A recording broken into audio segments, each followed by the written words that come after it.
वर्तमान में छत्तीसगढ़ में भाजपा की सरकार है। ईसाई समुदाय के लोगों के ऊपर लाठीचार्ज हुआ।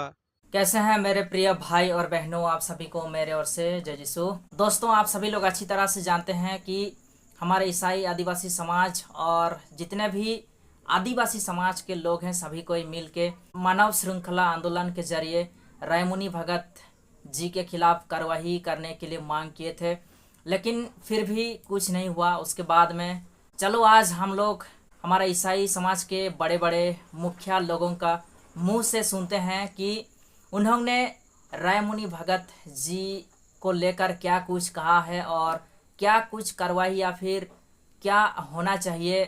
चलो आज हम लोग उनका मुंह से एक एक शब्द सुनते हैं। से 1 सितंबर को रायमुनि भगत के द्वारा जिस तरीके से ईसा मसीह को लेकर बयान दिया गया था, उससे आक्रोशित होकर आज ईसाई समुदाय सड़क पर उतरा था, विशाल मानव श्रृंखला का निर्माण किया था। और आज हमारे बीच में ईसाई आदिवासी महासभा के प्रदेश अध्यक्ष और पूरी टीम यहाँ उपस्थित है। उन्हीं के आह्वान पर यह मानव श्रृंखला हुआ था। आज उन्हीं के माध्यम से जानेंगे कि आज का ये मानव श्रृंखला कितना सफल रहा।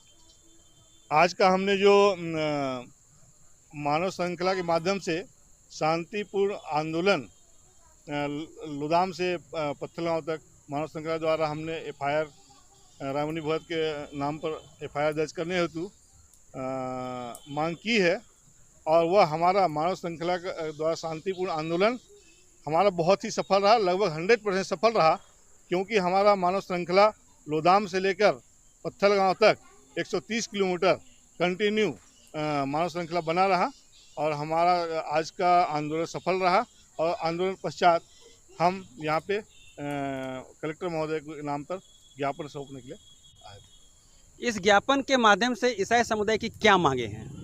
इस ज्ञापन के माध्यम से हम प्रशासन से मांग किए हैं कि ईसा मसीह पर अपमानजनक टिप्पणी करने वाले और ईसाइयों को आहत करने वाले जसपुर विधायक रायमुनि भगत के नाम पर तत्काल एफआईआर दर्ज किया जाए और तत्काल उन पर कानूनी कार्रवाई किया जाए।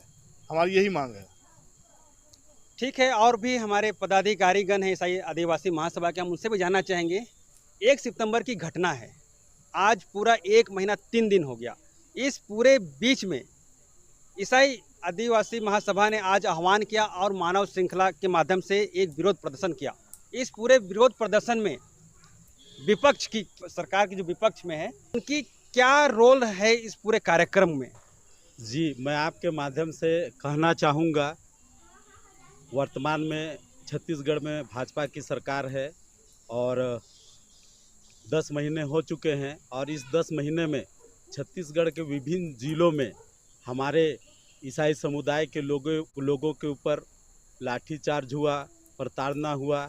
और उसी तारतम्य में 1 सितंबर को माननीय जसपुर विधायक रायमुनि भगत के द्वारा हमारे ईसाई समुदाय के आराध्य ईश्वर ईसा मसीह के ऊपर अभद्र टिप्पणी किया गया।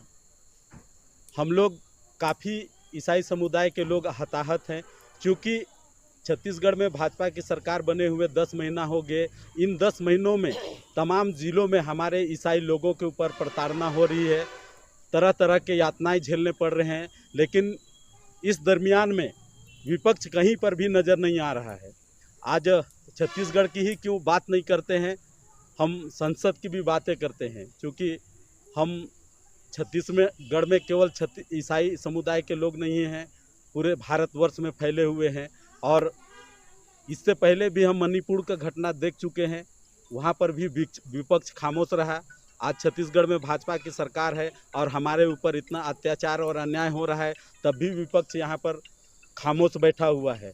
तो हम मांग करना चाहेंगे कि हम विशेष समुदाय के मानने वाले लोग, ईसा मसीह को मानने वाले लोग, हमारे ऊपर में ही इस तरह का प्रताड़ना क्यों, एक विशेष समुदाय को क्यों टारगेट किया जा रहा है, ये बहुत ही विडंबना है और सोचने की बात है। और मैं मांग करूंगा छत्तीसगढ़ के विपक्ष से भी और लोकसभा में हमारे जितने भी विपक्ष के दल हैं उनसे भी मैं मांग करूंगा कि हमारी बातों को सुनी जाए, हमारी मांगों को तत्परता से विधानसभा से लेकर लोकसभा में हमारी बातों को रखा जाए, ताकि हमारी बातें सरकार तक पहुंच सके और हमको उचित न्याय मिल सके। मतलब आप अपील कर रहे हैं विपक्ष से कि आपकी आवाज़ विधानसभा में गूंजे, क्योंकि जिस तरीके से ईसाई आदिवासी समाज आज विरोध प्रदर्शन किया है, वो आवाज़ को लेकर विपक्ष विधानसभा में जाए और आपकी मांगों को वहाँ पे मांगे। जी, चूँकि हम यातना सह रहे हैं, हमारे ऊपर में विशेष टारगेट किया जा रहा है, ऐसा हमको महसूस होता है हम सभी ईसाई धर्म स्वावलंबियों को, और इसीलिए आज मजबूर होकर विपक्ष से आग्रह करना पड़ रहा है आप लोगों के माध्यम से कि विपक्ष हमारी बातों को प्रमुखता से रखे, ताकि सरकार इस बात को संज्ञान में ले और हमें उचित न्याय मिल सके। ठीक है। जसपुर जिला माननीय मुख्यमंत्री जी का गृह जिला है और इतनी बड़ी घटना यहाँ पे घटी है ईसाई समुदाय को लेकर, आप हमारे माननीय मुख्यमंत्री जी से क्या अपेक्षा करते हैं? ईसाई आदिवासी महासभा के तत्वावधान में आज जो मानव श्रृंखला का आयोजन किया गया था, बहुत ही अच्छा सफल रहा। हम हमारे जसपुर ज़िले के और छत्तीसगढ़ के यशस्वी मुख्यमंत्री श्री विष्णुदेव साय जी से हम निवेदन करना चाहेंगे कि वे हमारी ओर भी ज़रा दृष्टि डालें, हमें भी देखें और हमारे साथ जो भी व्यवहार किया जा रहा है किसी के साथ भी, हम ये नहीं कहते कि इनके द्वारा उनके द्वारा, परंतु हमारे ऊपर जो भी प्रताड़नाएं की जा रही हैं, हमारे ऊपर जो भी सताव किया जा रहा है या आ रहा है, उस पर वो ध्यान दें। क्योंकि हमारा वो अगुआ हैं, हमारे छत्तीसगढ़ के वे मुखिया हैं, हम सब के मुखिया हैं, इसलिए उनका यह परम दायित्व बनता है कि वो सबको एक आँख से नहीं दोनों आँख से देखें, समान नज़रों से देखें और समानता का व्यवहार कराने का या करने का वो प्रयास करें। ये हमारी इच्छा है। आप रायमुनि भगत के ऊपर क्या कार्रवाई चाहते हैं? मैं सबसे पहले तो कहना चाहूँगा कि रायमुनि भगत ने जो हमारे आराध्य ईसा मसीह और ईसाइयों के ऊपर इन्होंने अभद्र टिप्पणी की है और इन्होंने जो आपस में दो समुदाय को लड़ाने का कार्य किया है, इसकी हम घोर निंदा करते हैं, भर्त्सना करते हैं। जितनी भी इसके लिए निंदा की जाए वो कम है। इसीलिए हम लोगों ने अपना एक रास्ता अपनाया कानूनी रूप से इसके ऊपर कार्रवाई कराने के लिए। जल्द से जल्द इसका ऊपर कानूनी कार्रवाई होनी चाहिए। तो देख सकते हैं ईसाई समुदाय काफ़ी आक्रोश है और अपनी मांगों को लेकर हर तरीके से कानूनी तरीके से अपना कदम आगे बढ़ा रही है और ये चाहती है कि जल्द से जल्द इन्हें न्याय मिले।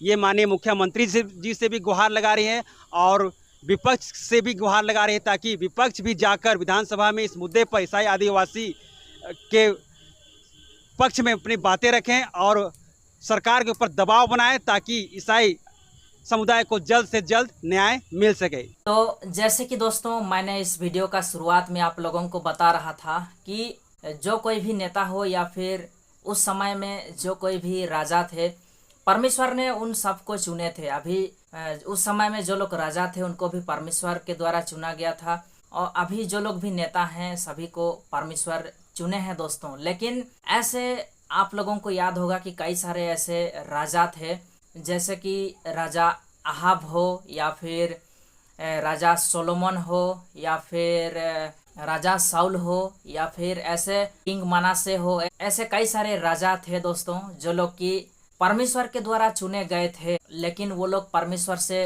दूर चले गए और उन्होंने भी उस समय में जो देवी देवता थे, जो लोग कि परमेश्वर को नहीं जानते थे और उस देवी देवता को मानते थे, पूजते थे, उसी देवी देवताओं को इस राजा लोग भी पूजने लगे। लेकिन इस राजा लोग भी पूजने लगे और जो परमेश्वर के लोग थे उनके ऊपर भी अत्याचार किए, लेकिन फिर भी दोस्तों परमेश्वर का राज को थोड़ा सा भी हिला नहीं सके, थोड़ा सा भी बांका नहीं कर सके।